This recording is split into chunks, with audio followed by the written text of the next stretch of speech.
चौदहवीं रात को चांद अपने उरूज पे था। चांद चक्कर लगाता हुआ अम्मा हलीमा के घर के ऊपर आता है।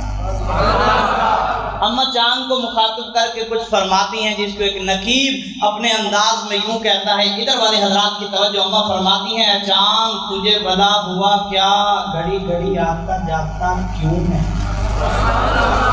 ऊपर आसमान का चांद, नीचे हलीमा का चांद। आपकी तवज्जो। अम्मा फरमाती हैं, चांद तुझे भला हुआ क्या, घड़ी घड़ी आता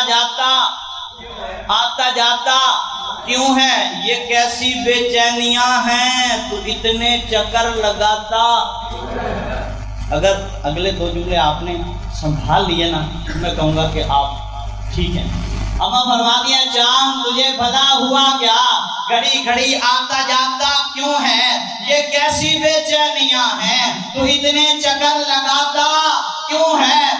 और उठा दूं घर में नकाबे अहमद। अहले नजर को सुनाना चाहता हूँ। और उठा दूं घर में नकाबे अहमद, उठा दूं घर में नकाबे अहमद, तो अपना चेहरा छुपाता क्यों है। उठा दूं घर में नकाबे अहमद, तो अपना चेहरा छुपाता क्यों है। उसने अहमद से कहा है नादिम, तो हमारी हवेली में आता क्यों है। ऐ चांद तेरा ये चेहरा मेरे पिसर के हसीन तलबों से मांद है ना।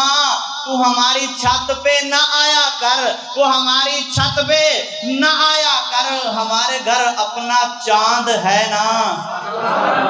लेकिन अब चांद फिर भी खड़ा था। मैंने कहा क्यों खड़ा है। कहते खालिक से एक और अदा मांग रहा है, खालिक से एक और अदा मांग रहा है। देखो तो जरा क्या मांग रहा है। हाथ उठाए हुए निकला है फलक पर, लगता है मदीने की दुआ मांग रहा है।